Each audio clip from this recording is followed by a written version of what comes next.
I'm Fred Raimondi. I was one of the visual effects compositors on the very first season of Star Trek The Next Generation.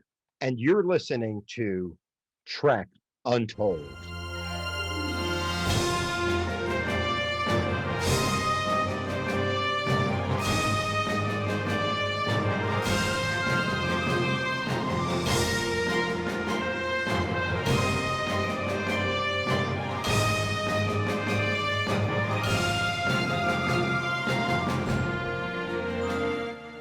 Hello and welcome to Trek Untold, the Star Trek podcast that goes beyond the stars. I'm your host, Matthew Kaplowitz. The visual effects of Star Trek have always been cutting edge and often ahead of their time. The reason for that being that artists working on these shows had to find solutions to problems that really never existed before then. Go back in time and take a look at the original series and look at how many things they had to innovate to make some of the special effects for that show. And in this episode of Trek Untold, we fast forward to the 80s, where we're chatting with one of the people who had a large hand in shaping the visual effects of the first season of Star Trek The Next Generation, Fred Raimondi. Fred worked on the first season of the show with Rob Legato, Dan Curry, and the entire VFX team to figure out the look and special effects and visual effects of the cultural phenomenon that kickstarted the Trek boom of the 90s and beyond. Speaking of cutting edge, Fred has always been the forefront of post-production and went from being an editor to a visual effects artist, and these days to becoming a director.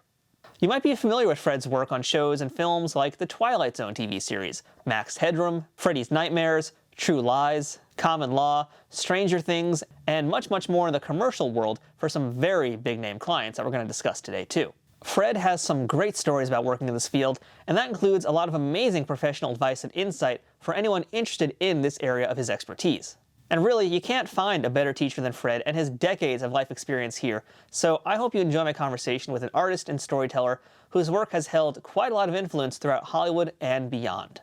But before we begin this week's episode, if you'd like to support this show, please don't forget to follow Trek Untold on Facebook, Instagram, and Twitter to get the latest updates and all sorts of other fun Star Trek-related content. You can also check us out on Patreon at patreon.com/TrekUntold, where you can support this show for as little as $2 a month. At higher tiers, you can check out the shows before they come out, know about my guests in advance, and even have a chance to ask them questions, among other benefits coming soon. Shout out to our sponsor, Triple Fiction Productions, who create 3D printed toys and prop replicas inspired by Star Trek. Their items come in all shapes and all sizes and are always amazing, but you're going to hear a little bit more about them later on in the show. If you're listening to us on iTunes or any other audio platform that allows for ratings and reviews, please leave us a 5-star rating and a positive review.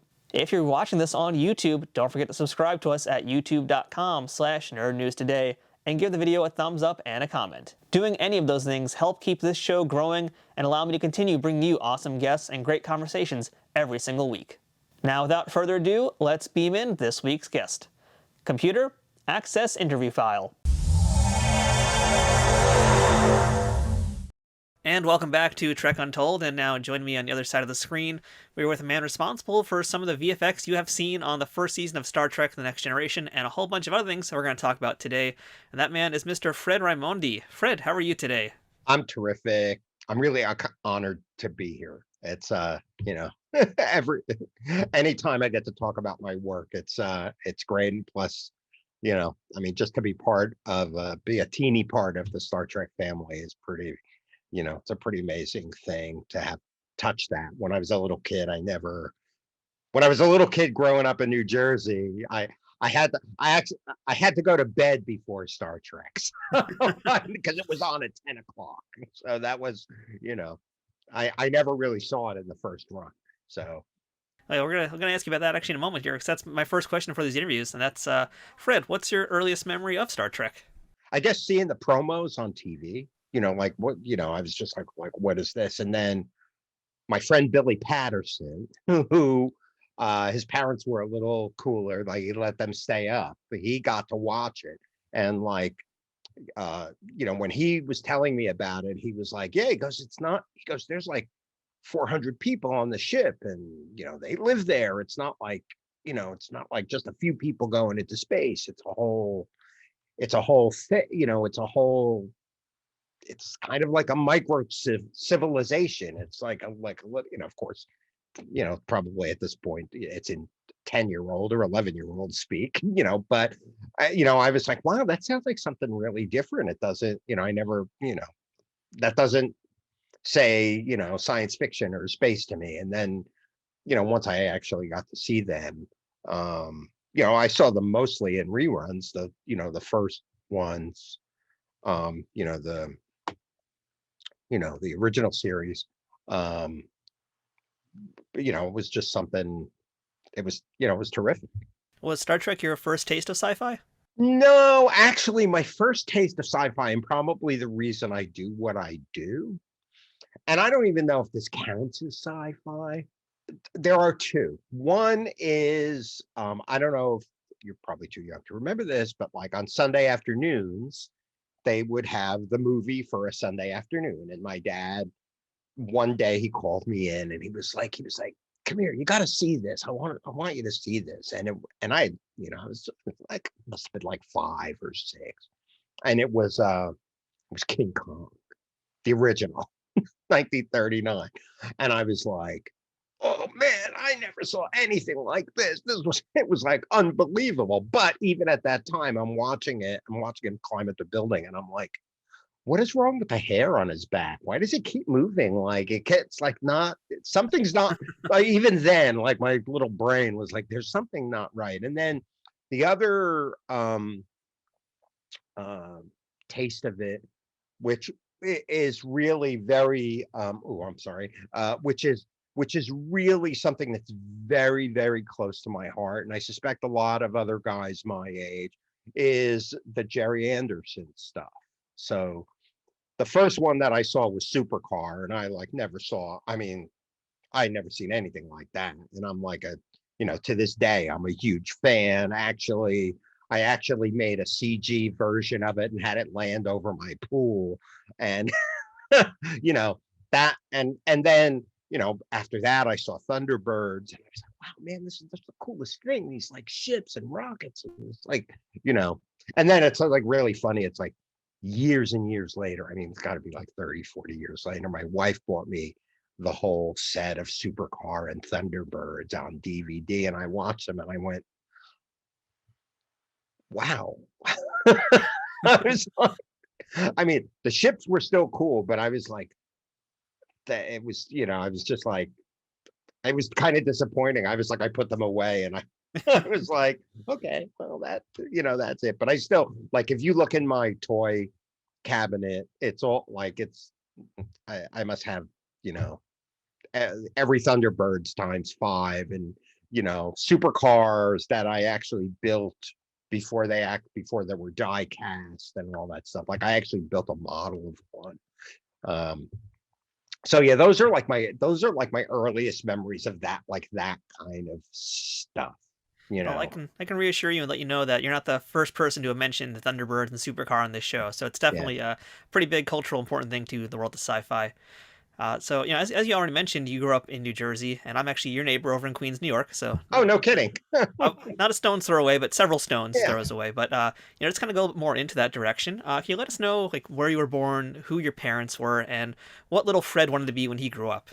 Well, um, I was born and raised in New Jersey, the Oranges, which is a suburb of Newark and a deep suburb of New York, if you will. We're like 20 minutes out of New York City. So, my I was like an Italian kid, like being, raised in, big Italian family in New Jersey.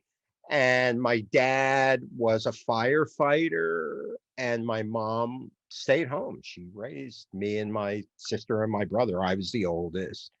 And there were, along with I had always been attracted to technology. Like the first time I saw a set of walkie-talkies, and I must have been 5. My cousins were older, so they had stuff.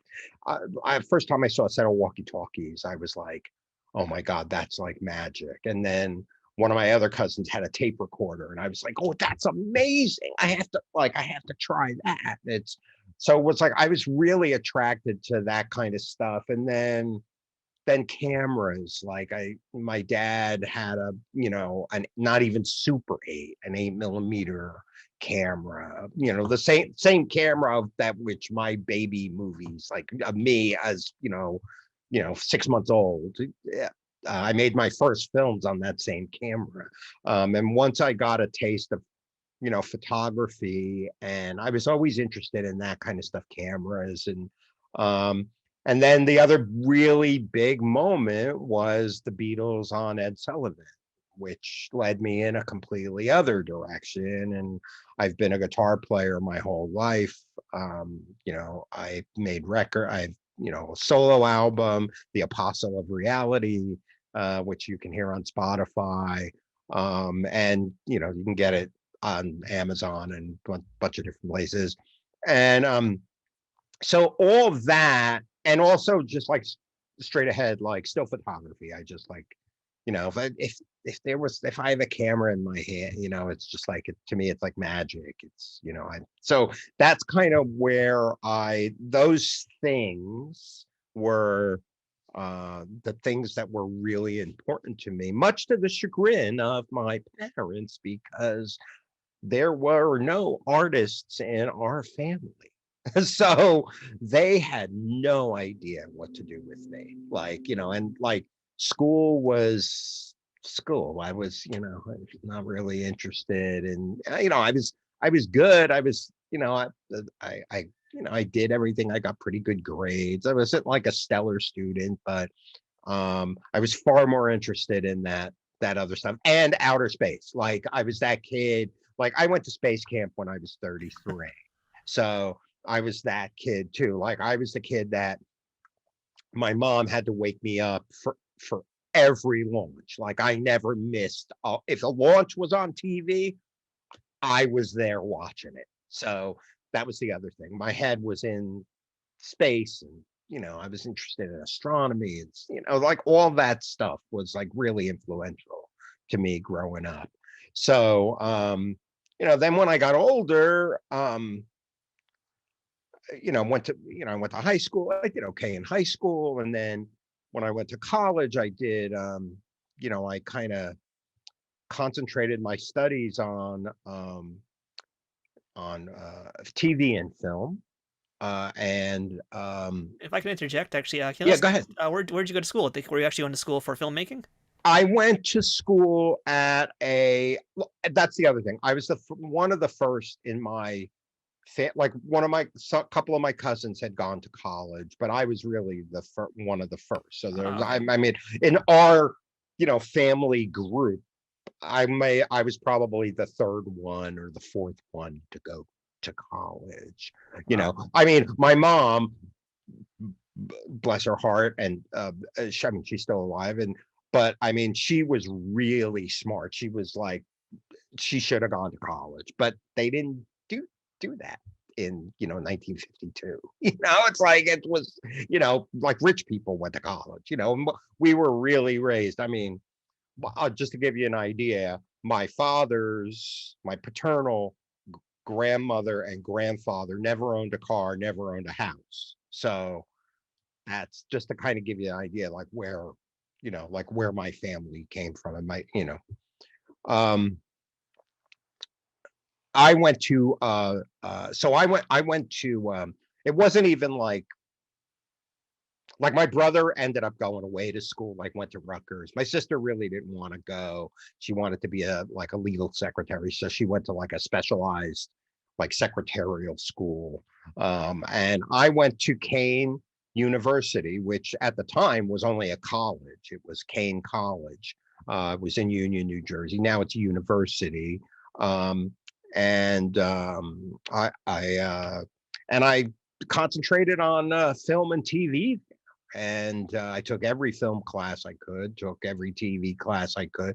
I was on the radio station, and so it was really, and took drawing and photography, like Basically everything creative possible you're doing except for dancing. Yeah, and also writing. I mean, I'm a good writer, and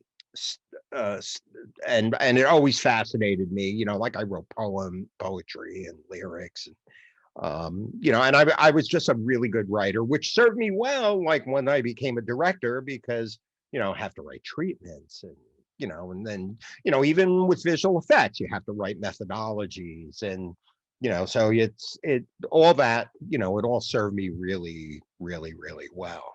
And I graduated in 1979 and started my professional life in New York City. My college had a program where you could take a whole semester as an internship. So that's what I did. I went to New York City. I promised myself that I was not going to take an internship where I was running for coffee. I promised myself I was going to take an internship where I could do. And so just to preface this too, this is not like, I did internships in college, but it was yeah, like 1 day a week, maybe. Are you talking yeah. like 9 to 5 every day? That's like what the semester is for you? Pretty much, yeah. Like at that point, it really depended on the like where you were interning. You know what I mean? The Okay. place where I ended up interning was a place called the Explorer's Post, and it was started by a guy named Ted Estabrook. Now, this guy was a fascinating person. He was in TV since it was radio. You know what I mean? So That's a good way to put it. he was one of the first TV directors. He directed the first like tons of stuff like on NBC and CBS. He was like a big deal and made a lot of money as a TV director and in the early days of TV, and then bought TV stations and radio stations. Became very, very wealthy guy, and then decided he was really bored, so he goes and becomes Jacques Cousteau's cameraman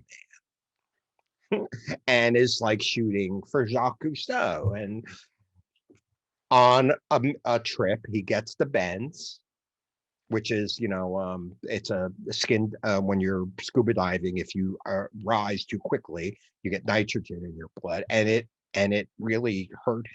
Like it affected his legs. He could walk, but he had to walk with a cane. So all his buddies, Bill Paley and David Sarnoff. Now, I don't know if you know who those guys are. Bill Paley started CBS. David Sarnoff started NBC. He knew those guys, like they were his buddies, and they knew that he was a super smart guy, and they said to him, "Look, we need a place to train." At the time, there weren't a lot of film and places where you could go learn television. And they said, we need a place where we can train people. So they funded him and they started this thing. And that's basically where I interned. And my first day of my internship, I was on the streets of New York with a camera on my shoulder doing man on the street interviews, and then learned to edit. And that's what I really fell in love with and became an editor. So once you're done with this internship, where do you go next? Like, what's your first professional job out of school? My first, this is a kind of an interesting story. So I would do like little freelance jobs like that Ted would send me on. Like he did like stuff, but I was also PAing on films. I PA'd on a bunch of films, and I was PAing on this film called The Information Society. It was a PBS documentary, and we were shooting in a loft in New York. And my job during other than doing other like horrible PA stuff like getting food and what have you, during every take, my job was to take the phone off the hook because they were shooting sound. And if the phone rang, it would ruin the take and what have you. So, it was a loft in New York, but it was very tiny, so during a take, everybody would like rats scatter to the few rooms around to hide, to not be, or you'd either be behind the camera or in one of the rooms. So I was in I think it was a bedroom, and I had to take the phone off the hook. And sitting in there with me was the producer of the film, this woman named Marlon Hack. And she was she was like young. I don't think she could have been more than 25. right. I'm 18 at this point, 18, 19 years old. I'm like right out of college. Um, and in between takes, we get to talking, and she says, so she was like, what do you really want to do? And I said, I have to tell you, I think the future, with video really, coming into its own, I think post-production is really the future. And I think, anybody that starts a post-production house now is going to do very well in the future. And so she says, what kind of experience do you have? I said, well, I did everything when I was in my internship. I learned I could build an edit system from scratch and da da da da da. She said, write me a proposal for a business. So I was like, oh, okay. And thinking like nothing of it. So I write this proposal and I send it to her, and I'm working my one of, of course I had a little job that I did, I still needed to work. So I was working like in a pharmacy staff, stocking shelves in between, any TV job or like, shooting job or TV or film job I could get. Um, and I get a phone call, and it's her. And this is the day after Christmas. This is December 26th. I never forget it. And she said, hi, this is Marlon. She said, how you doing? I said, great. She goes, that proposal you wrote was terrific. She said, you can start on January 3rd and the equipment gets delivered on the 4th. And I was like, what are you talking about? She goes, your proposal, we're going to do it. I'm going to build a business and you're going to do it. You're going to be the editor. And I was like, really? So I tell this story all the time because, sometimes you make your own opportunity, and that was just one of them. I followed through, and I ended up working for her for like 2 years, and then I got a job at another tiny post facility in New York, which catered to video artists, which was a whole other thing, which was fascinating because it was like I'm like thinking about video in a completely different way. And then one day I was and I had built a state-of-the-art edit room there as well. And one day while I was there, this gal shows up to visit somebody who didn't work there anymore. And I said, oh, John, he left. And she was like, oh, I knew he was here. And he had just left like the week before or something. So anyway, make a long story short, she's from California, works at KCOP, Channel 13. And she said, yeah, we just got one of these CMX systems. That was the editing system that I learned how to use. It was the state of the art at the time, a computer editing system. And she said,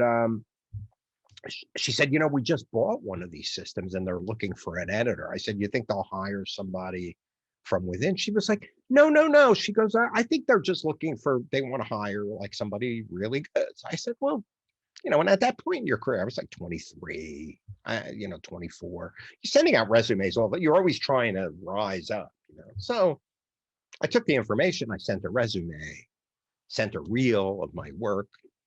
I'm sitting home watching TV, getting ready to go out one night. And I'm still living home at this point. Phone rings, and it's this guy from Los Angeles. And he was like, we loved your reel and we'd like to hire you. And we're going to pay you $28,000 a year. Now, as an editor in New York, I was probably making about $14,000 a year. So that was crazy. And my dad was like,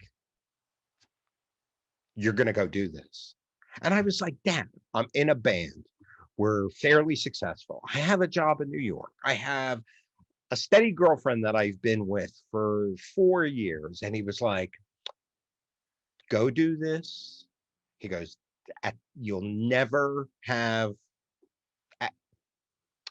be freer to do something like this. He goes, once you get settled and you get married, you're not going to be able to do anything like this. So, and yada, yada. Month and a half later, I put everything in my Volkswagen. I drive to California, work at Channel 13. Worked there for about 6 months, then got a job at NBC, worked there for about 6 months, and then got offered a job at a place called the Post Group. Now, this place was really interesting. So if you don't mind, actually, I'd like to get a little more education on what the scene was like back then. And this is just kind of my ignorance showing here, maybe a little bit of my age also. But you're talking about right now. This is like the precipice of videotape kind of taking over and replacing film, right? Yeah, video, like 1-inch videotape editing Yeah. was the state of the art. Okay, yeah. So basically, we're now heading towards video, starting to be the next big thing. So how did like visual effects start to actually play into things here? And was there Okay, like so was there is basically a where crossover between being a video editor and being a VFX editor at that point? this is where this is where I'm good. This is You'll see it'll make sense in a second. So I get hired at this place called the Post Group. Now, this was 1983. MTV started in 1981, right? This would have been November of 1982, actually, when I start there. They are the center of the universe when it comes to music videos in Hollywood. Everybody who's anybody is editing their music videos at this place for a couple reasons. One, the guy who ran it, this guy named Rich Thorne, loved visual effects. I loved like he wanted nothing more than to make Star Wars. And so they were at that point, they had the only piece of gear in town that could actually take an image and move it around the screen in 3 dimensions, so that it would actually be in perspective. And if you want to go look at some of the first work they did, there's this Billy Joel video called Pressure, where he's sitting in a chair and he's looking at the screen and it's in perspective in front of him. That was the kind of stuff they were doing, because they were the only post house in Hollywood with this piece of gear. It was called an ADO, made by Ampex. So I kind of got my chops together there, and if you wanted to do any kind of video effects, that was the place where you went to do them. And so fast forward a little bit, I cut my teeth there as an editor at that level.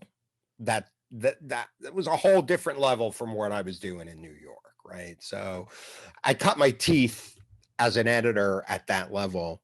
So one of the first series on television to not do their visual effects optically was The Twilight Zone. And they happened to get that account. And my boss, Rich Thorne, who, him and about 4 other guys I owe my entire career to, he saw stuff in me that I didn't see in myself. And he put me on that project as one of the editors. There were a bunch of them that did it. So I worked on that. And I worked with 3 visual effects supervisors on that show. I worked with a guy named Bruno George. I worked with a guy named David Sasala, who was a sculptor and a visual effects supervisor from ILM. And then I worked with another guy named Rob Legato, who was another Italian guy from New Jersey. So we hit it off really really well.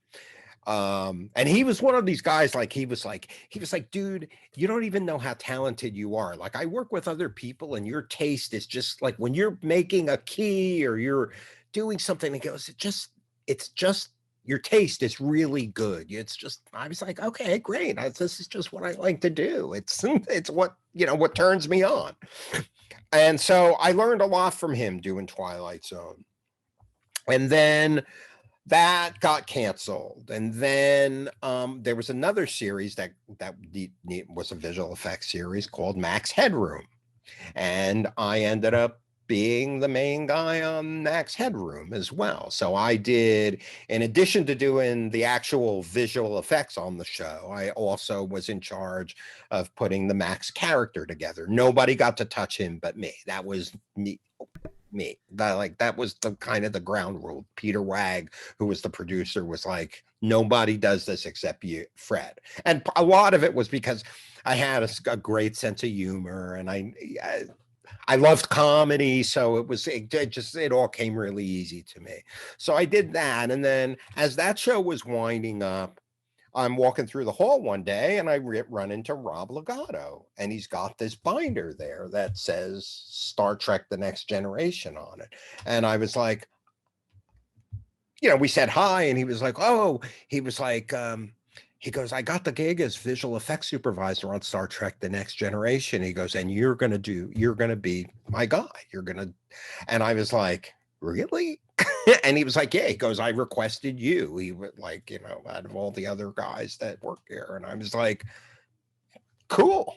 So that's how I ended up getting the gig as, the visual effects compositor on Star Trek The Next Generation. Trek Untold will return momentarily. Trek Untold is brought to you by Triple Fiction Productions. Triple Fiction Productions produces affordable and unique 3D printed Trek-inspired products from the original series, Next Generation, Deep Space Nine, Voyager, Enterprise, and the movies. Ranging from prop replicas to use in a fan film or cosplay, to accessories or playsets for figures in all different sizes, Triple Fiction Productions has got you covered. Past pieces for toys have included large centerpieces like 10 Forward from the Enterprise D, shuttlecrafts complete with working lights, and the Voyager Bridge, with smaller pieces including Borg alcoves, the Genesis device, and the dreaded arch-enemy of Worf, barrels. All highly detailed products are 3D printed and hand-painted in the USA, with new items added all the time, while simultaneously improving their printing quality based on fan feedback. To learn more about their products, visit triple-fictionproductions.net or visit them on Facebook at facebook.com/triplefictionproductions. Want to get 10% off your next purchase? Use code UNTOLD10 at checkout to receive this discount. Not applicable during sales or clearance events. That's code UNTOLD10 to get 10% off action figure dioramas, accessories, and prop replicas. Triple Fiction Productions, taking Star Trek where no 3D printer has gone before. Hi, I'm Jonathan Frakes. If you're of a certain age, you may remember me as Commander Riker from Star Trek The Next Generation. And my wonderful brother Daniel died with pancreatic cancer 24 years ago. They opened him up, they diagnosed, they said, you've got 6 months to live. And that was it. He died 4 months later. And at that time, there was a 3% survival rate. Since then, we've grown to the embarrassingly high number of 10%. But a dear friend of mine, and probably all of yours, Kitty Swink, is one of those 10%. She has survived pancreatic cancer for 17 going on 18 years. Pancreatic cancer is the third leading cause of cancer-related deaths in the United States, with a 5-year survival rate. That's just 10%. And more than 60,000 Americans are estimated to be diagnosed with pancreatic cancer in 2021. More than 48,000 will die from the disease. Because symptoms are often vague and can be hard to detect.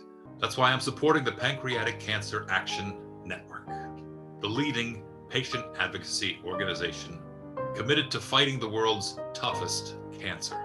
PanCan is working hard to create outcomes for this devastating disease through its groundbreaking research in early detection and better treatment options.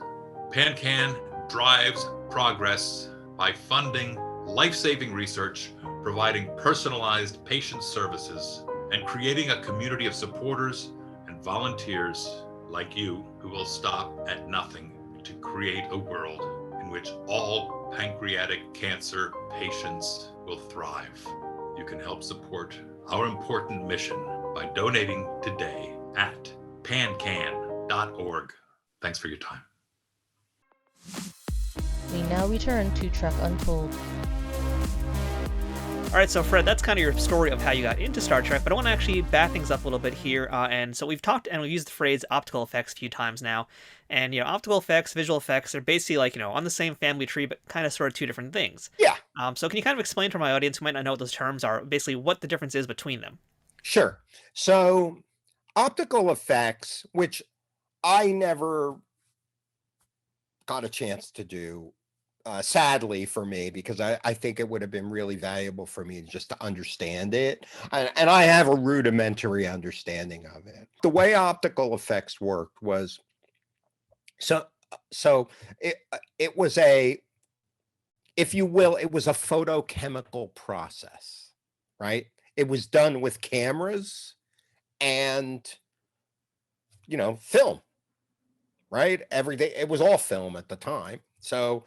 Um, so basically what you would do is you would shoot whatever elements needed to go together. So for instance, if you had a background of stars and you had to put a planet on it, and then you wanted a spaceship on the planet or going around the planet, well, you would shoot a star field, then you would shoot the planet, but you would need to have some kind of mat for it, and then which allows you to put it, a mat is something like a cookie cutter. It allows you to mask something out and put one thing over another. But it was done in a photographic process. So think about this. So what you would do is you would run the film, you would expose for the star field, but while you were exposing for the star field, you would leave a black hole. You wouldn't expose where the planet had to be, right? Then you'd run the film back and expose it again, only this time with the planet. So you're essentially protecting for the film that isn't exposed. And then you would have to do the same thing. Then what you would do, you would almost dub it down. You would take that piece of film and then put the ship over that piece of film. And this is all done with something called an optical printer, which essentially is, it's projecting the image and then at the same time rephotographing it.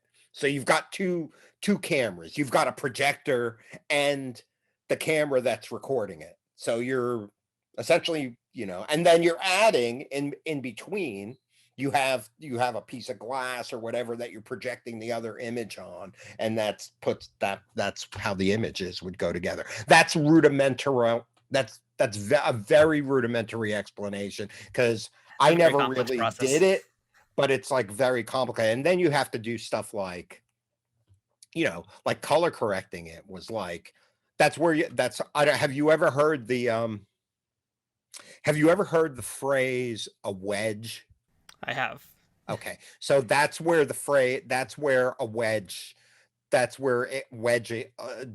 a wedge comes from. And basically what they would do is they would print it with different lights, and there would actually be a wedge saying what, there was actually a little wedge cut out of the film. So then you would look at it with a loop and go, oh, okay, so we'll use 2 printing lights on this. And so it was a very long, arduous process. Yeah. I can't even imagine, like, that's how they did Star Wars. It's just, it's like, it's amazing.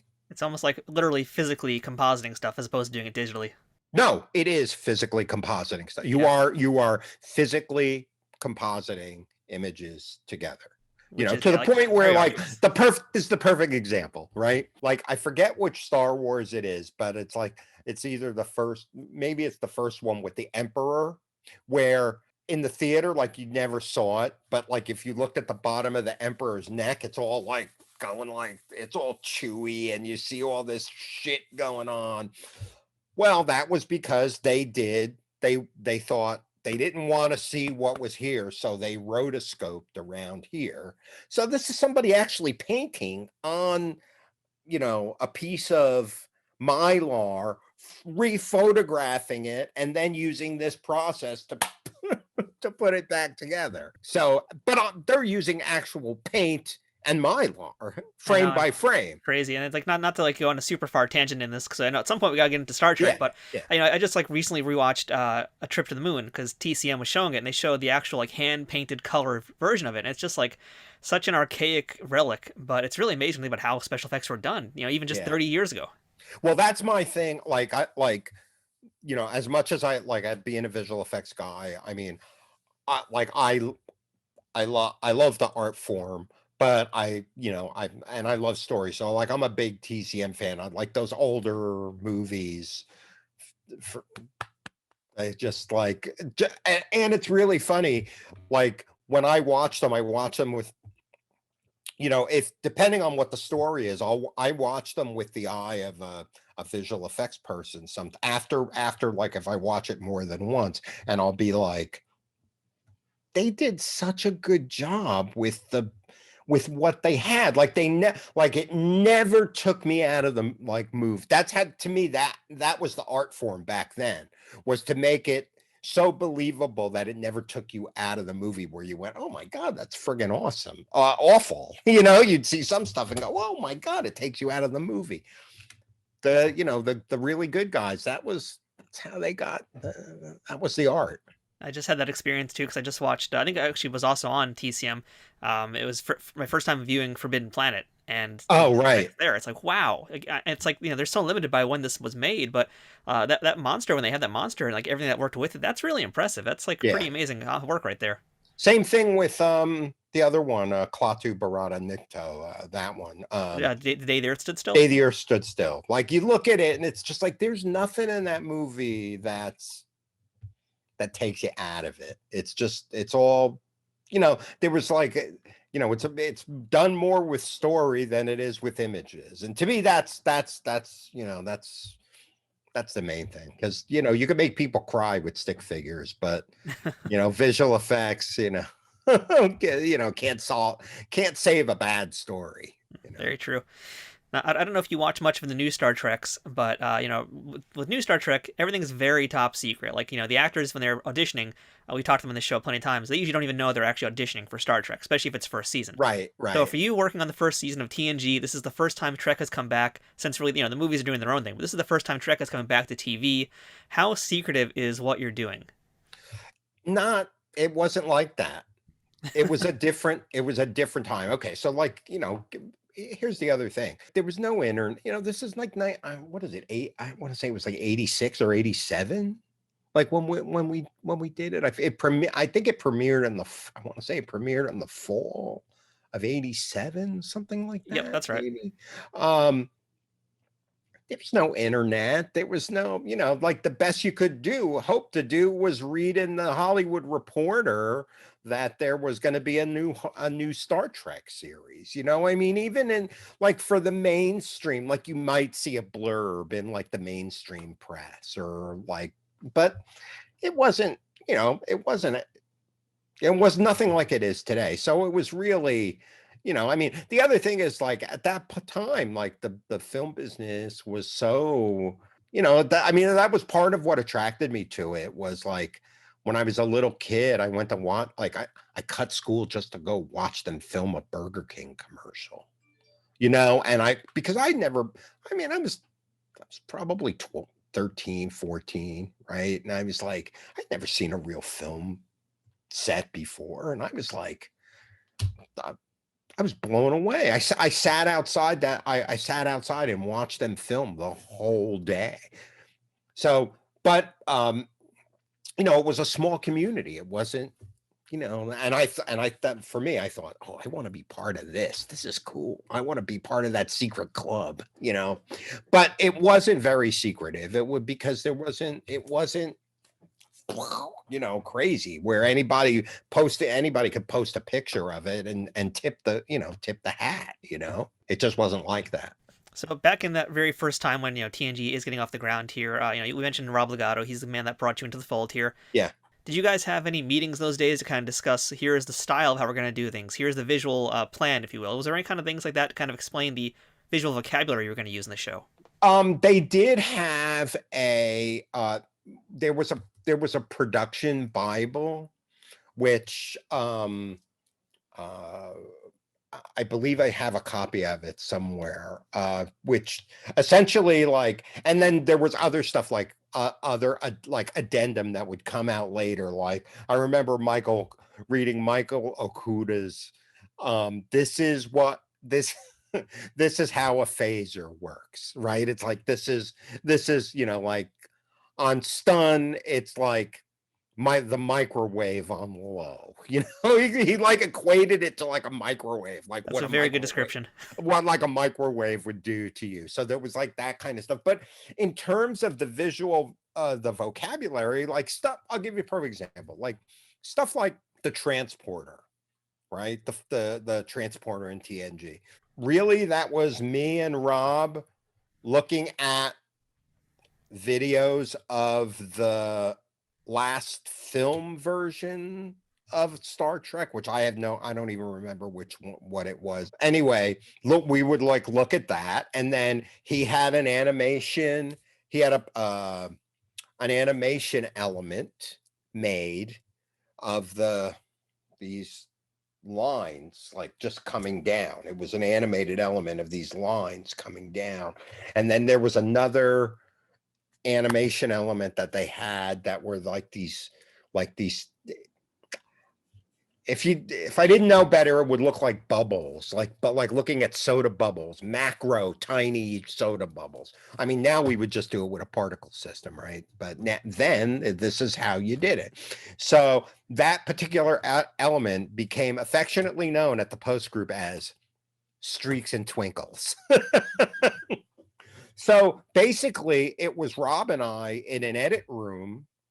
One more, I forget for what reason we had to go in at like 6 a.m. and do it. I think they didn't want anybody else to be seeing it. So there was that, you know, the secrecy part of it. But I think there was also something going on at the studio and he had to be there. So we had to do it early in the morning. So we worked from like, I want to say like 5 a.m. to 9 a.m.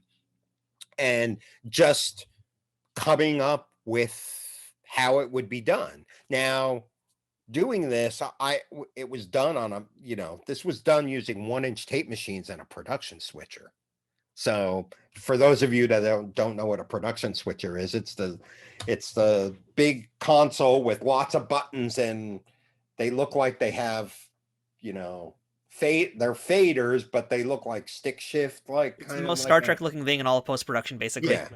And actually, there is one in the first Star Wars, I think. I'm not surprised. Yeah, I mean, there is one in the first Star Wars.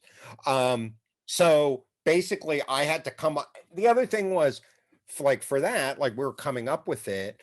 We're looking at the old one and also trying to add like, put our own like little spin on it.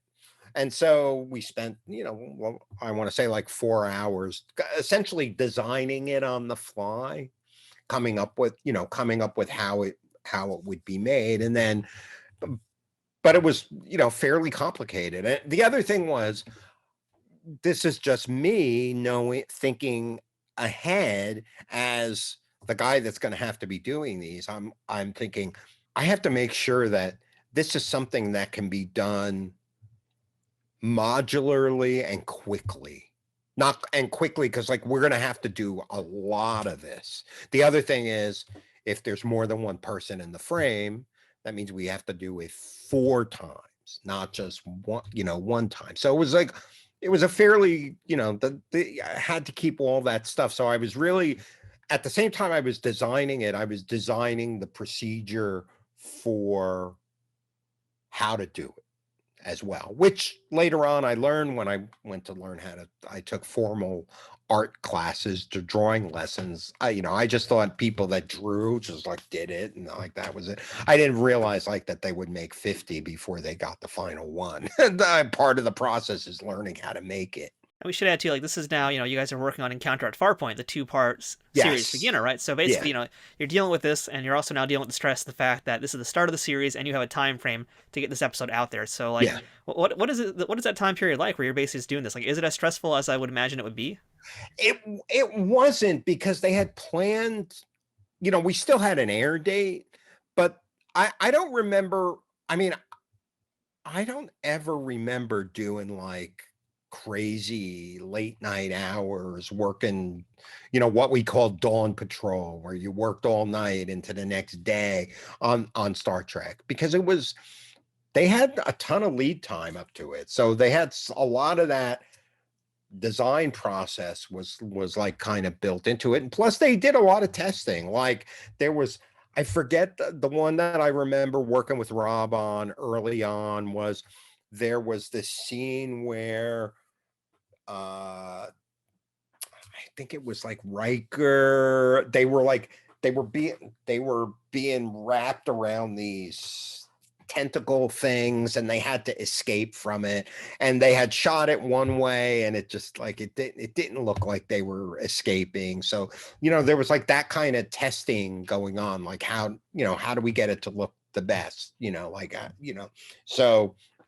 And that wasn't a visual effect, that was a physical effect, but in many ways they were also looking for ways to to enhance it as well. So what were some of the most common visual effects you'd be doing on the first season of Star Trek? Well, the main things that I ended up doing were ship shot. Like every episode had ship shots and transporters. Almost every episode had ship shots and transporters. Now the ship shots, unless it was kind of like a special version of like a special episode, we had a lot of them were essentially stock, that not stock, but I mean like Rob had shot like tons of, Just basically a built-in library, essentially. Yeah, we had a library, ship going around the planet, ship going away, ship coming towards, ship, low angle, ship coming overhead. Like we had that whole library, and then they would also shoot special stuff, like if there was a battle, right? They would, and I never forget, like Rob always talking like, like when, and this is they're photographing miniatures. This is not, they're not making it in CG. It's like and I forget they had two models. There was I want to say there was like a 6-foot and a 12-foot model. But anyway, the point that I'm making is one of the Enterprises like photographed great, and it was the bigger one because it had more, like it had way more detail. And they would always come back from the motion control shoots, him and Gary Hutzel, who was Rob's number 2 on the show, who later went on to visual effects supervise and won Emmys for, God rest his soul, one for all kinds of Star Trek. He was another one, super smart guy. They would, when they would come back from the shoots, they would be like, that small model, it's like we just can't get it to look good. Like we light the crap out of it and it just never looks good. And when we use the big Enterprise, we put one light and it looks awesome. Like they were like struggling to get that smaller model to look good. And I guess it depended on like budget and time and like what was available. I guess it was much harder to shoot the big model than the smaller model in terms of prep and what have you. So, but they, there was all that stuff going on. And then if there was a special ship, they would have to, that would have to get built. Usually, I think Greg Jean built the ships. And like they would have to go and they would have to shoot those ships. They shot it at a place called Image G in Hollywood with a guy named Tom Barron, was one of the early, he built motion control rigs, very smart guy, and a terrific visual effects guy and director in his own right. Very, very smart. I learned so much from Tom, you'll hear me say this over and over again, but I was blessed to be able to sit on the shoulders of these giants and learn how to make visual effects. Yeah, we just mentioned Gary Hutzel in the past few moments here, and we've been talking about Rob Legato. We haven't even mentioned Dan Curry, who came on also as a VFX supervisor. So basically, you guys have like a legitimate think tank here of VFX people. So like, what did you learn? Like, what were some of the most valuable lessons you learned from these guys that you kept using throughout your career? Well, we were actually, the other thing was like, it's interesting because like we were feeding each other. I learned how to make visual effects, essentially like, how to shoot them and then how to put them together. But we were feeding each other because most of these guys only knew opticals. They didn't know video. So there was like, I was showing them stuff that, that couldn't be done optically. Like I remember one of the guys was like, you mean you can print in black wherever you need it? And I'm like, yeah, I can do. He was like, you can't do that with opticals. You can't print black. And I'm like, well, we can do it in video because it's, it's the, it's just the, the way it is. It's a different medium. So yeah, I mean, it was basically learning like what worked photographically, like what was possible photographically, in terms of like, even stuff like there was one episode I remember where you saw, I want to say it was like Riker and Data walking into a room, but the way Rob did it was like, he made it look like this gigantic room just by making most of the frame dark. And he shot a tiny little doorway at the bottom of the frame and then shot this model in really extreme light and put it together. And you're like, whoa, that place is gigantic. I mean, that was the kind of stuff that I learned from him, how to use scale to make stuff look great, so that you didn't spoil the illusion, because you're at the same time you're creating an illusion. You always have to think like, how is the viewer? And then the other, one of the other occupational issues with doing what I do as a compositor and a visual effects supervisor is, you get your eye, as you go on, your eye becomes less fresh.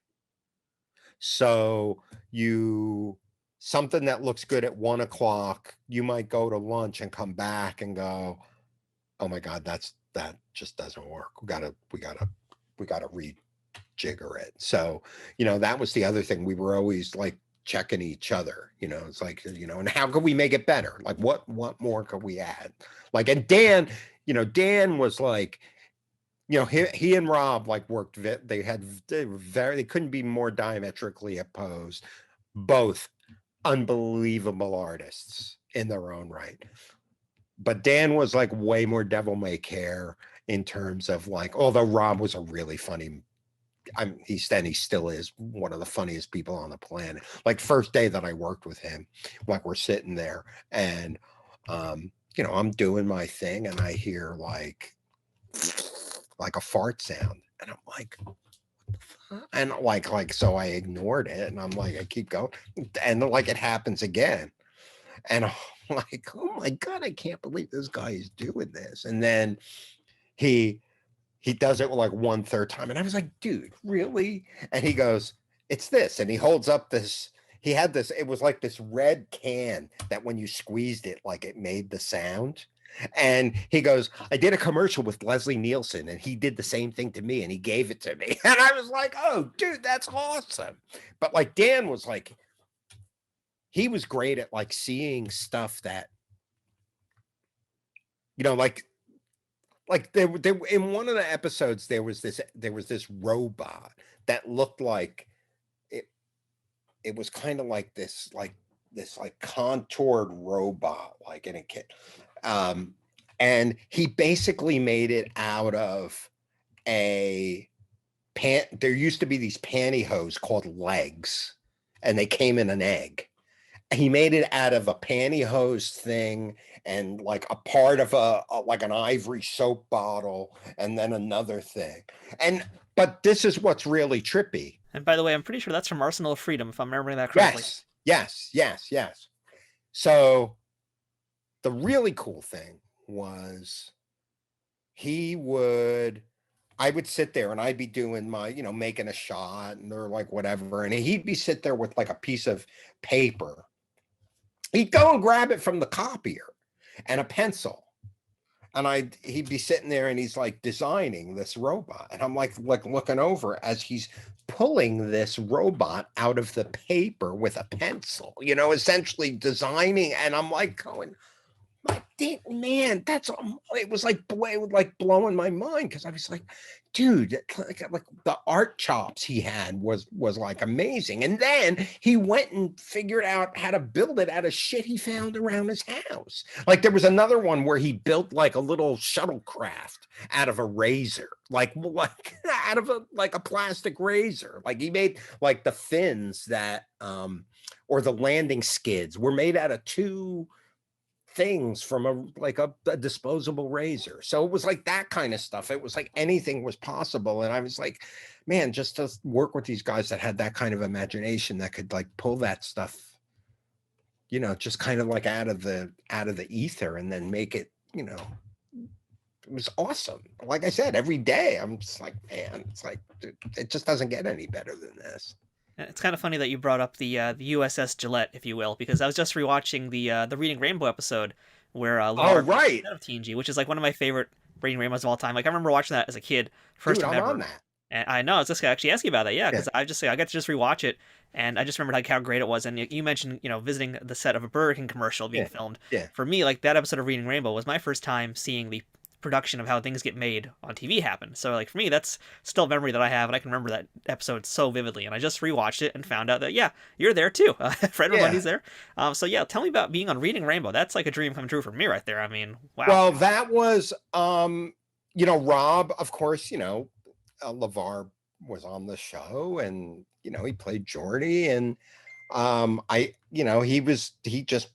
they were going to do an episode, and part of it was going to the set, and part of it was showing how the stuff was going to be put together. So that was where I kind of came up with the I actually rehearsed it in my head, like how I was gonna demonstrate it, like when I show how we put the planet on the star and the ship on the planet, and explained how the mat is like a cookie cutter. I tried to make it like simple so kids would get it.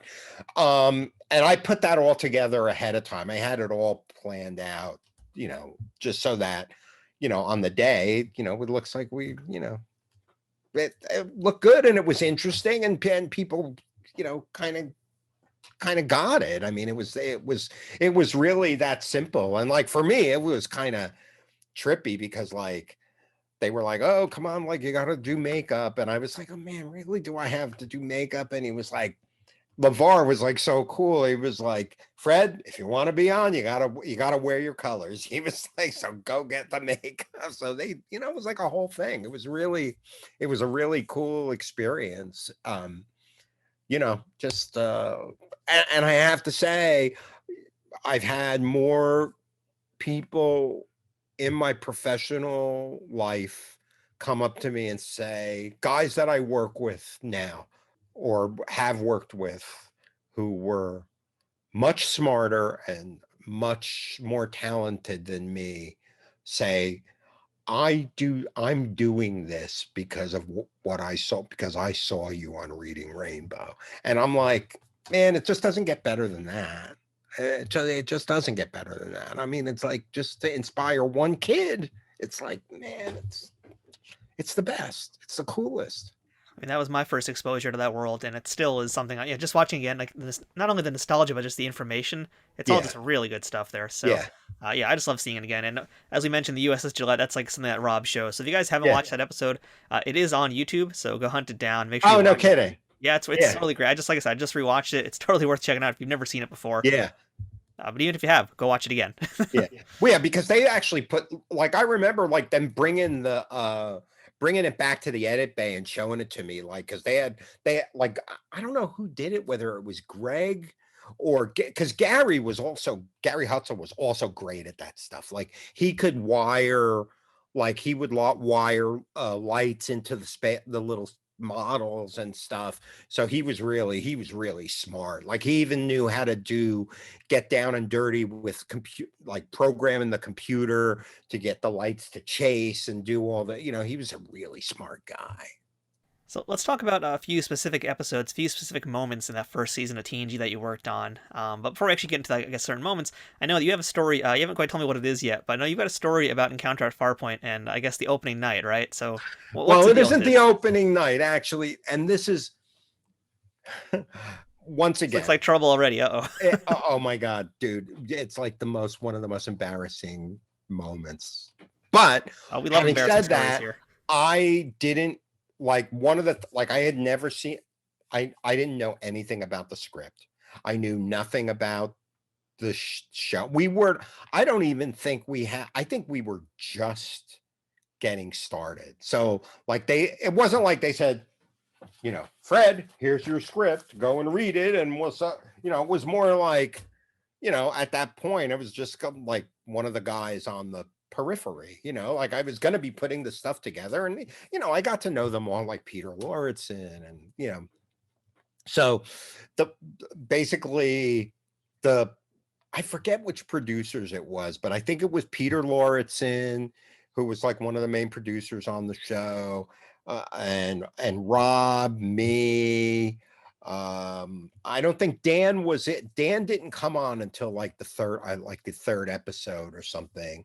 And then anyway, to make a long story short, they were going to screen the first episode, the first hour of Encounter at Farpoint, right? The 2-hour movie.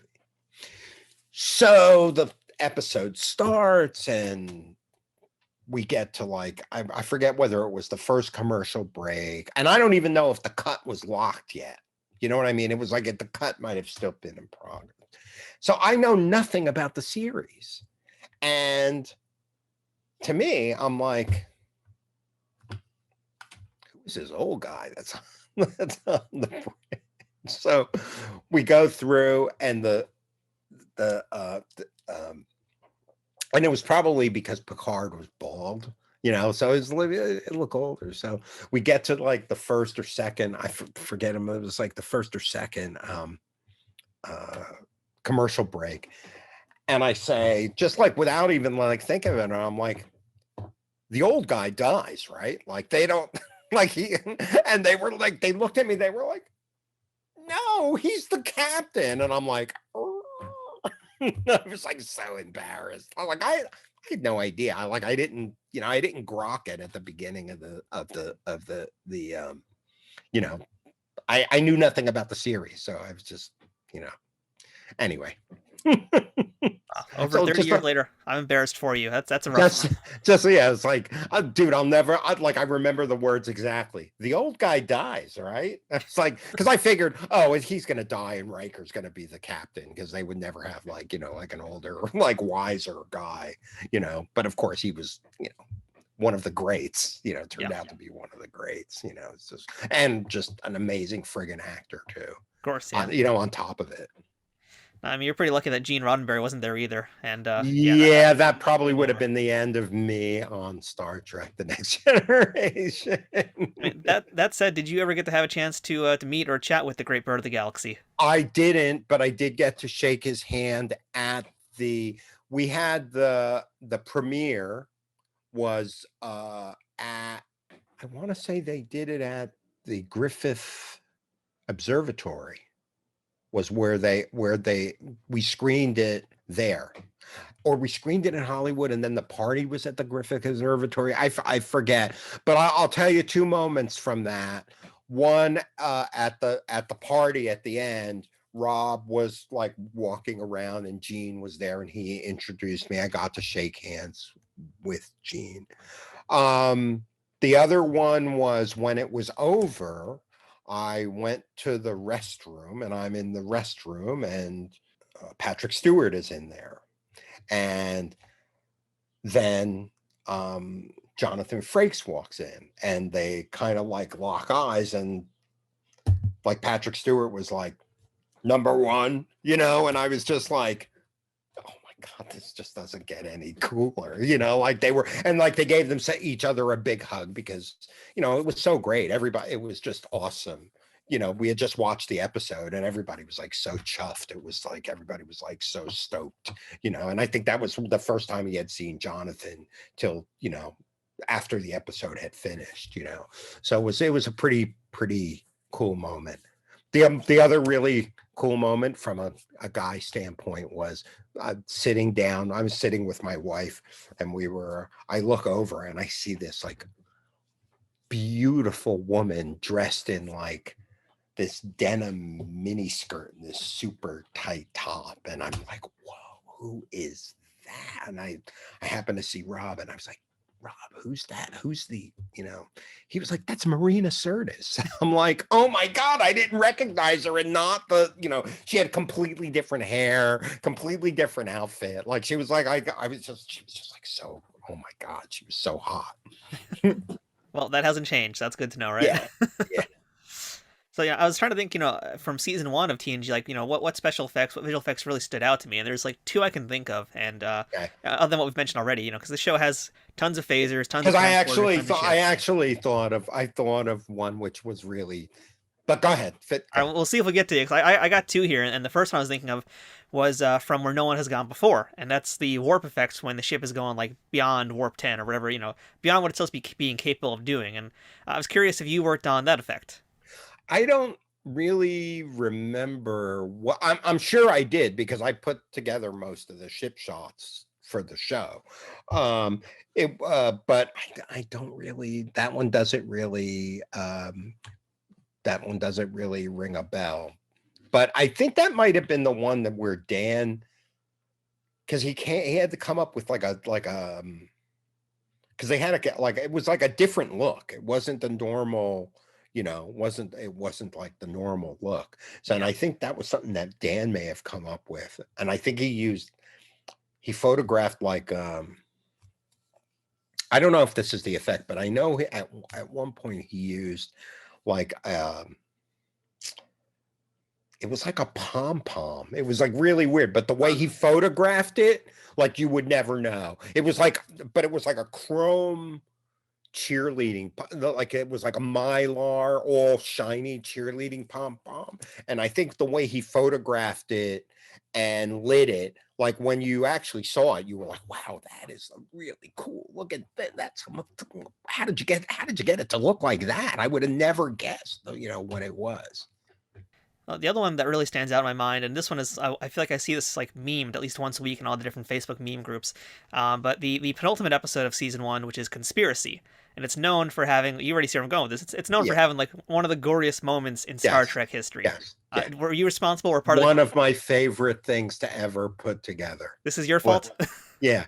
Yeah, and me and Dan. Well, Dan was the mastermind. I just got to put it together. It was, but Dan, that was all his, his doing, and he photographed it, and I just had the luck to, and to be in the right place at the right time to put it together. But that was, he essentially built what we affectionately called the meat puppet. He built this head out of meat, real meat, and then I guess froze it and put the eyeballs in it and sculpted it and then blew it up. And were you guys even concerned at that point that, like, would this even make it to air? 'Cause it's so violent. I mean, was that ever a thought in your heads? Well, not really. I mean, we were always like pushing things, trying to make it like cooler, better, but it was just like one of those things where it's just like, it was so much fun to put together. Like, I got to go back and watch that actually. Really, truthfully, what I was wondering, like when they remastered them all, I was like, wow, they're going to have to go, I guess they'll have to go back to the original elements and re-put together the whole thing. Hopefully the original elements are still there. I mean, we're still there somewhere, but yeah, that was one of the most fun. And Dan was like that. If like Dan, it was like this, devil may care is like the best way to describe him. If there was a way for him to like be a little boy and get, just, like gross somebody out or like what, like, or make a joke. It was hit, that was his thing, Well, mission accomplished because it's still Yeah. nightmare fuel this many years later. Yeah. Yeah. Because I remember he actually put he had eyeballs in it and everything. It was freaking great, and then we had the, and then the other, it was pretty great, and once again, I mean, I have to say, like, compared to the tools that are there today for artists, guys that do what I do, compositing, visual effects compositing. I mean, the guys today, or the guys and gals today, the artists they're actually on a starship. They're using like starship quality tools. Me, back then, I was a caveman rubbing two sticks together to get,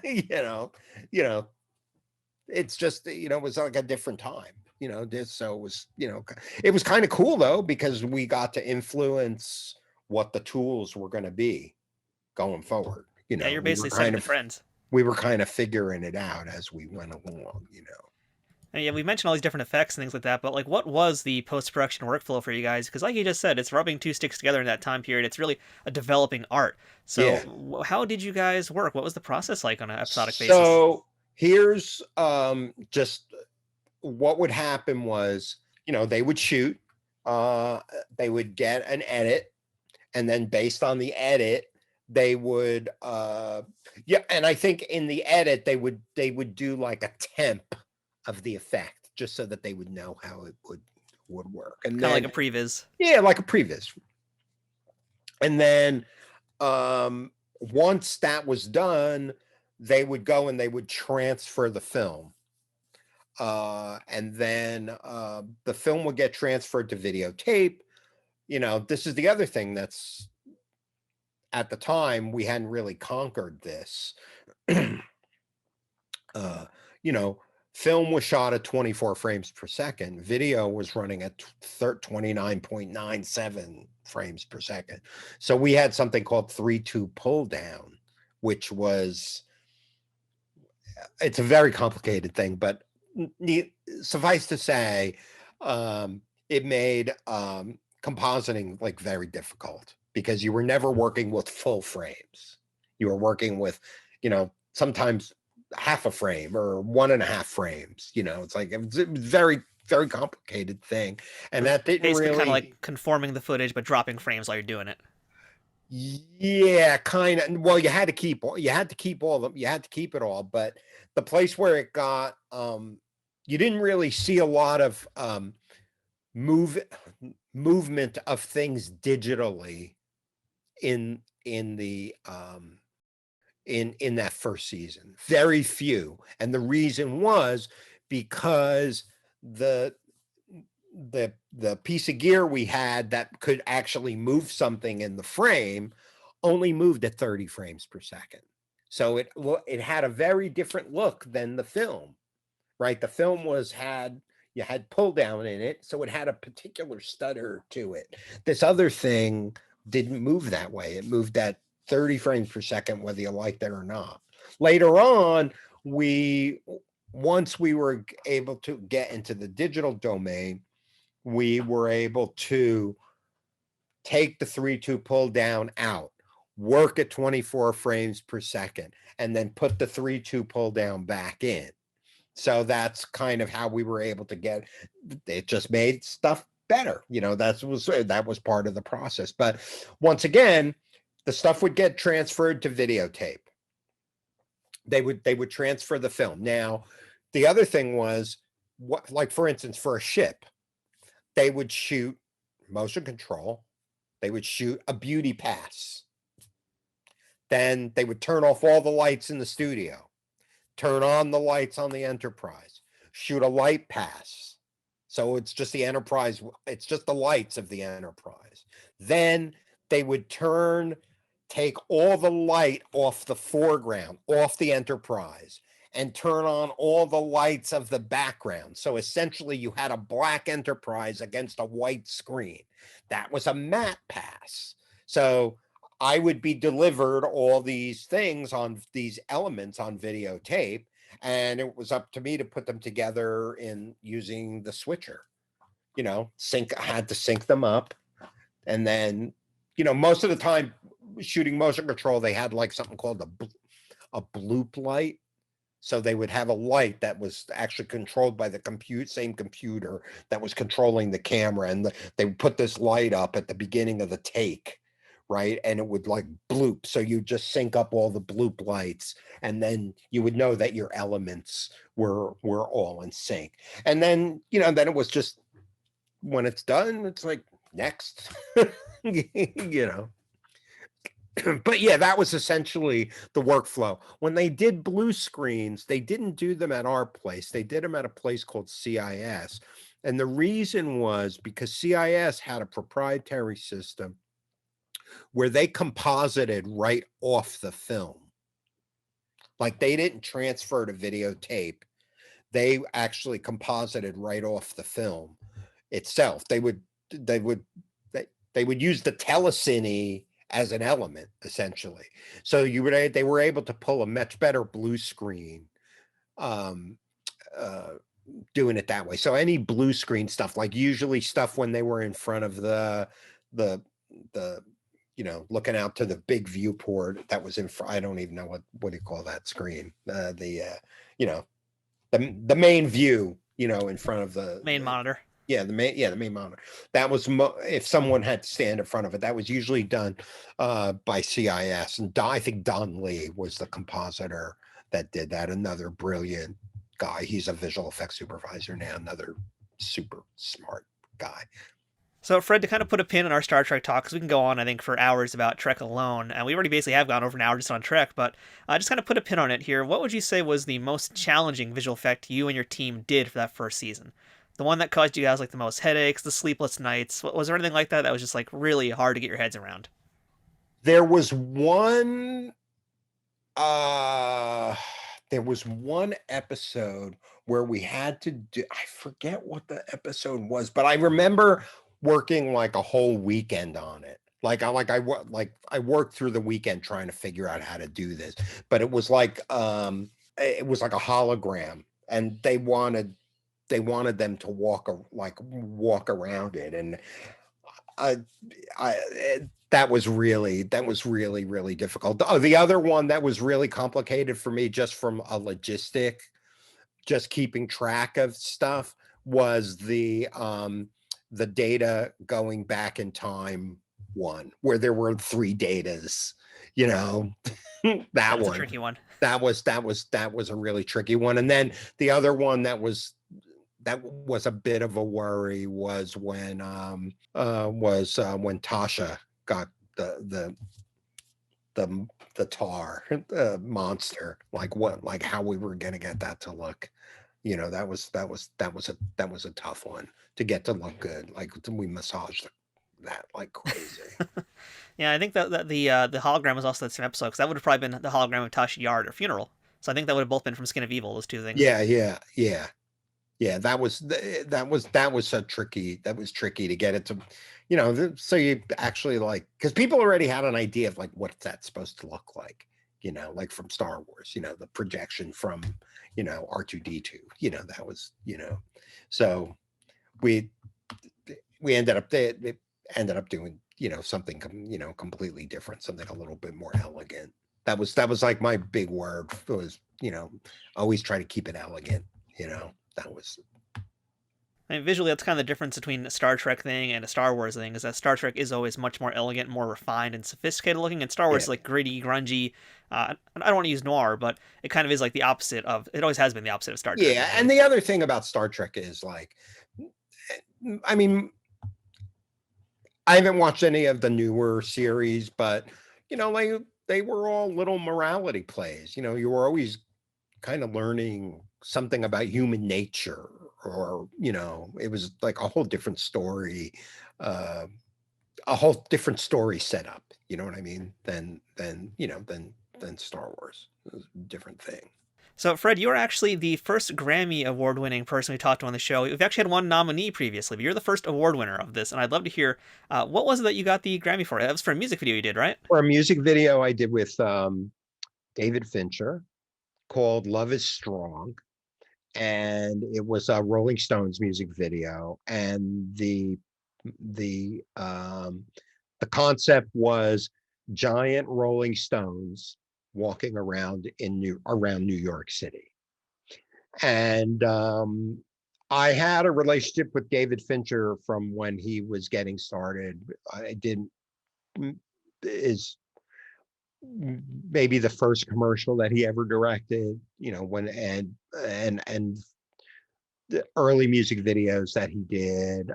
So I had a relationship with him. So when I went to Digital Domain and the Rolling Stones video came along, he came to me and was like, this is the idea. How should we shoot it? The other thing that we were fighting on that particular video was had a really short schedule, like a ridiculously short schedule, like 21 days to do like 120 shots, like, which is, and back in 1994, that was a insane amount of work.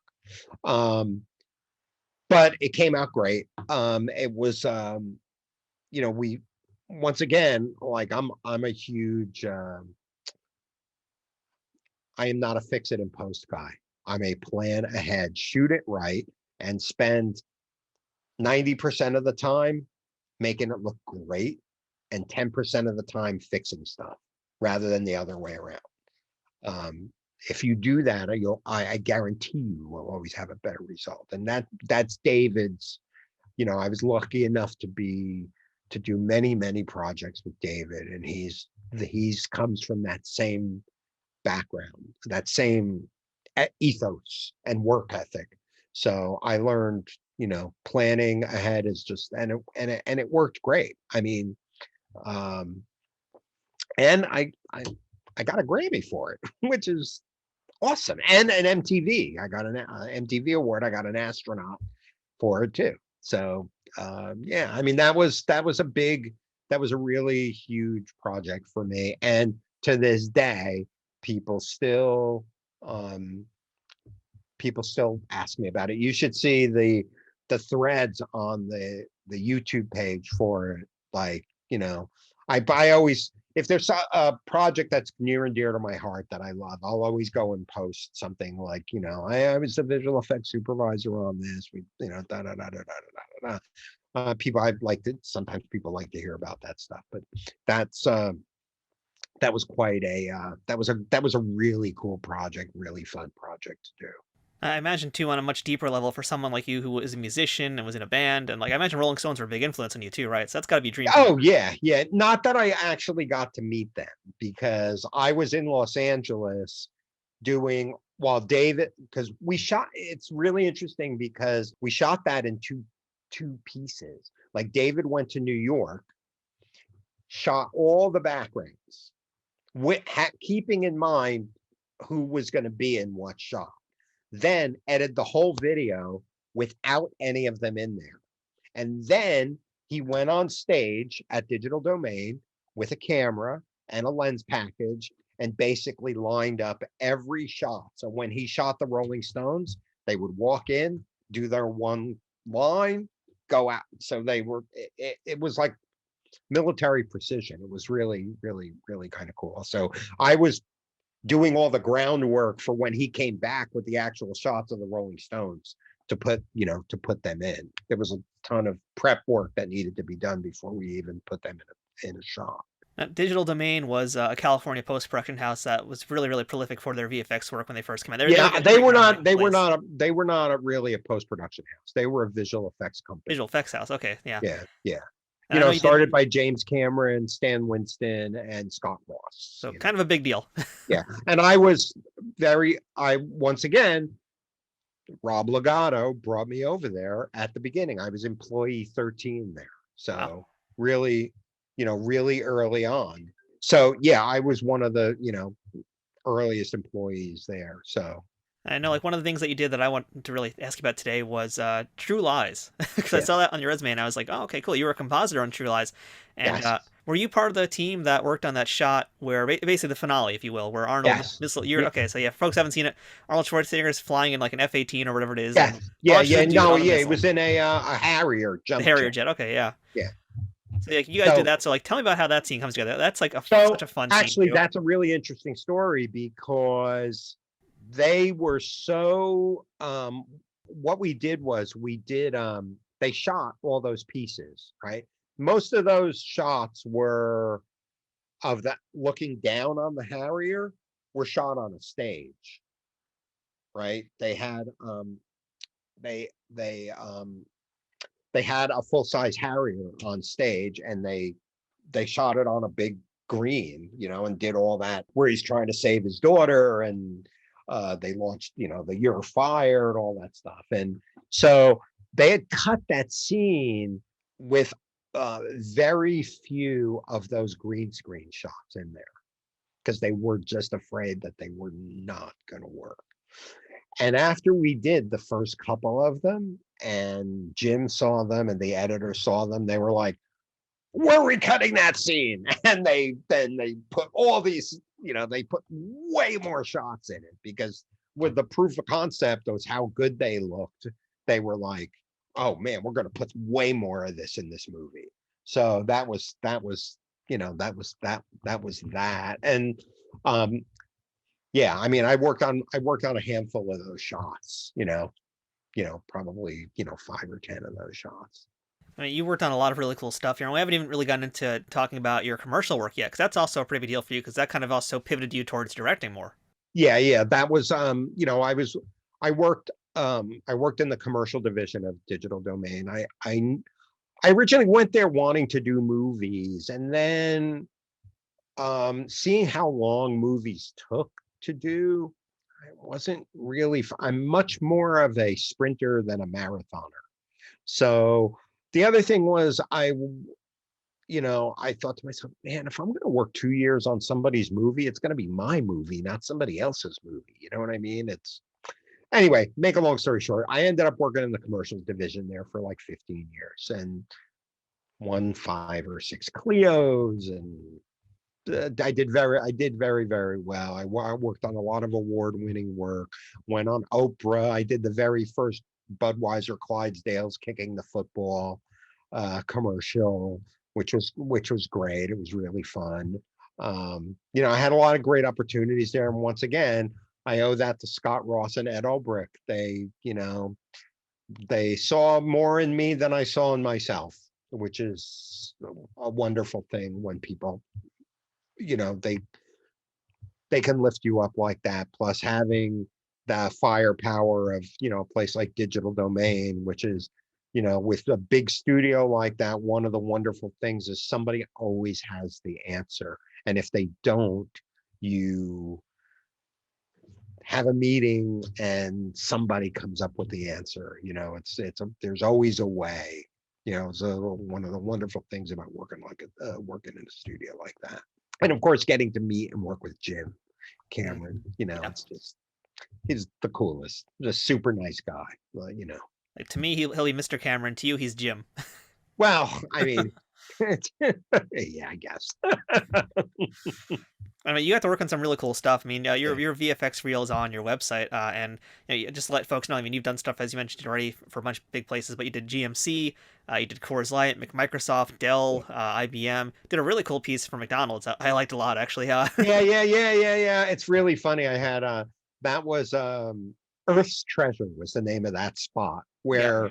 where a bunch of aliens come down to Earth and they steal the soda machine out of a McDonald's, and it's like this whole I kind of essentially wrote this whole like little story about how I presented it, and then that was I got part of the reason I got hired to do that job was because my treatment read like a movie, and the other thing was when I presented to the agency, I had already hired a character designer um, Tully Summers, and he designed the characters for that. And part of what I wanted to do was since there was like this moment where there was like this, like a turnaround moment where they went from like these evil looking aliens to like Bugs Bunny. I wanted them, I wanted Dr. Pepper to make them look, happy and like, funny. So Tully came up with these designs that were just, awesome. And that's, that was kind of it. And then I work with a company called the guy who was the animator, the animation director on that was a guy named Piotr Karvas. And he terrific animator. And that's he did he did most of that. So and it's largely an animated spot, and that's kind of like what I love doing. Yeah, and I also just kind of like the fact that it's like, here's these aliens who have mastered traveling across the galaxy, but they can't quite master carbonated beverages. I just like that Right. concept too. Yeah, exactly, right. And another one of those pieces too I really liked was the one you did for Lego Dimensions. Lego Dimensions, that was another like beautiful, one of the high points professionally for me. It's a really beautifully done piece too. For folks who haven't seen it as well, even if you don't know what Lego Dimensions is, it was a game for Lego that used Lego pieces, and it basically would put them into your video game. It's a cool concept, no longer around. And the launch commercial you guys did was really cool, really informative, and also just really, really entertaining, and just great to look at. It was really fun, and it was more of a film. It was a short film, and I got to work with Joel McHale. He was the talent on that. But the fun. You're directing this also, right? You're directing and doing the VFX, right? This is a total package. I was the director, and a company called Plastic Wax in Australia did the visual effects. So there was a different visual effects supervisor on that particular job. So really, it's very hard for me anyway. It's very hard to be a visual effects supervisor and a director at the same time, because it's like being the passenger and the driver in a car. You're both in the car, but they're two very different experiences.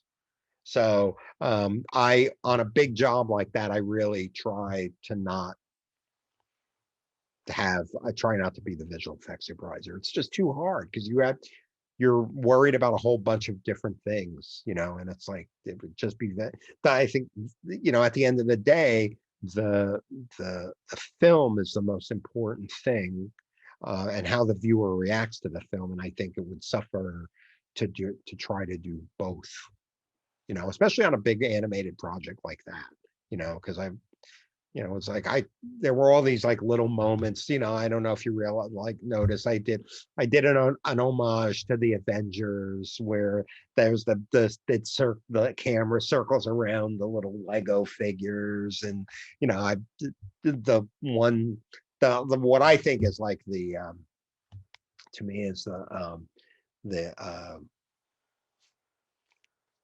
it's the thumbnail for the whole is when Joel McHale is holding Wild Style in front of her, in front of his face, So yeah, it was a really, really fun project, and I got to do more.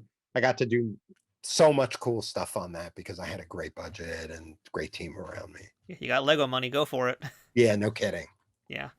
So just kind of bring up to current events for Fred Raimondi these days too. I know you branched off a while ago and made your own company, but tell us about that and what you're working on these days. What you can tell us that you're working on, what you're doing these days. So unfortunately, I can't really tell you about anything that I'm working on. That's right. That's an answer we're very familiar with here on Trek Untold. Right now, I'm NDA'd, but suffice to say, I'm working on a fairly big movie that's supposed to come out summertime right now, and I split my time between right now, because of COVID, I'm working from home a lot, My company, the Ministry of Illusion, we kind of do a little bit of everything. Like we'll do, I do all in jobs where I'll direct and then do the visual effects. Last year, I did, in 2019, I did a film called The Tiger Rising, which comes out January 21st, which is a lovely story adapted for the screen and directed by my colleague and dear friend Ray Giratana, and I was the visual effects supervisor and second unit director on that movie, and got to shoot a live tiger for 5 days, which was really fun, and so my company, we do all in stuff like we'll do stuff like that. Over the summer, I ended up working on Borat a little bit. I did once again, that came from Rob. He needed help on Borat, and I ended up doing probably, I don't know, 30, 40 shots on that. So we're, that kind of company. It's like really a one-person company. It's me, and if I need to pull in vendors to help me with computer graphics or other stuff that's like, way above my pay grade, or even design stuff, I'll bring in, I know what I'm good at, and so like I'll usually bring in people if I need to. And then I was also lucky to work on I was lucky to work on the second season of Stranger Things 2, which was a wonderful experience. I worked with visual effects supervisor Paul Graff, who is a genius, another genius. Like, once again, I feel like I get to stand on the shoulders of giants, and he is a giant. And his wife, they have their own company called Crazy Horse Visual Effects. It was that was a wonderful professional experience, one of the top professional experiences of my life, working with the Duffers, just cool, super cool dudes, and the whole team that we worked with was really wonderful. I'm, like I said, I'm really, once again, I thank my lucky stars every day that I get to do this. It's like sometimes when like I'll turn to people and go, when we're working, I'll say, I'm like, what's amazing? And they'll go, what? I go, they pay us for this. It's, just that, that's kind of how I approach it. Sometimes it's very hard. Sometimes it's a drag, and you have to do, grunt work, but by and large, I'm so lucky to be able to do what I do and get paid for it. Yeah, one of the things I kind of noticed as I looked at your career through my lens of Trek Untold here is that you came into this industry at a real transitionary time period where film was being phased out, videotape was becoming a big thing, but you've kind of always been on top of the technology. You've always been kind of on that cutting edge here, and you've always been adaptable to that. And I feel like that's something that I've taught some folks in the past. They can't really adapt, and if you can't adapt, you die out. It's dinosaurs, basically. So, how important has it been for your career to kind of like stay up with these trends and just always be part of how the process has changed? Well, the dirty little secret about me is that that's the juice for me. I'm a knowledge junkie. I love learning. So, if there's something that I can't do, I'm gonna dig in and figure out how to do it. And if I have to go, a lot of a lot of that discipline comes from being a musician, because I learned really early on that the teacher is a very valuable person. And that teacher student relationship is really important. So you get much further, much faster if you go to somebody who can teach you how to do it and actually show you the right way to do it. But that's my thing. I'm a knowledge junkie. I'm almost to the detriment of I'll get hung up on, learning how to do something and almost completely, forget what the aim was. I'll be like, oh, look how cool that is. It's like, so yeah, I mean, it's, that's never been a really a hard part of it for me. It's like, it's, I know it's what you kind of have to do, but at the same time, for me, it's a joy. It's like, I'm really big on aphorisms, I use them every day to keep me centered and in the right place. And one of my favorite ones is, live as if you'll die tomorrow and learn as if you'll live forever, and it's, you can't go wrong with that. All right, so Fred, as we come to a close here of this episode, I'd like to ask you the same question I ask all my guests at the conclusion of all these shows, and that's, what's the best thing about being a part of the Star Trek universe? Wow. Bragging rights. I mean, how many people get to say they actually worked on Star Trek? I don't know. It's, there's, and was able to, create, had a hand in actually creating integral imagery that was part of a, bringing the whole series back to TV. It's pretty awesome. I think the Jersey Boy did pretty good for himself in Hollywood. Yeah, I think I did okay. So yeah, Fred, thank you so much for chatting with us today, telling us all about the different work you've done on all sorts of different things, not just Trek, but everything else that you've done. And I mean, you really have been an innovator. You've been a trendsetter with a lot of the work that you've done over the years. Truly have. I mean, this is really great to be able to chat with you and learn about what you've done, because you've had such a diverse career, and really not just the VFX, the editing, directing. I mean, there's so much to you, so much different creative elements to you, and you've had an amazing career, and you continue to have an amazing career. Well, thank you very much, and really the pleasure is all mine. And if listening to this inspires one person, I'll be even happier. I'm pretty confident that it will. So thank you, Fred, so much for sharing all these stories with us today. Great. You take care, and thanks again. That's it for this week's episode of Trek Untold. Until next time, please don't forget to follow us on Twitter, Instagram, and Facebook.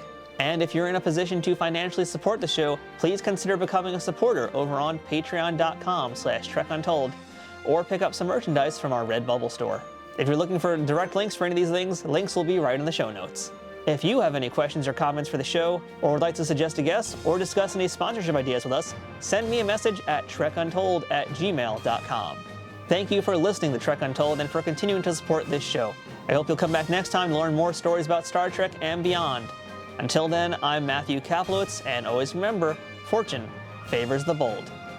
Trek Untold is sponsored by TrekSphere.com, promoting fan-produced Star Trek content in all forms, is powered by the RageWorks podcasting network, and is affiliated with Nerd News Today.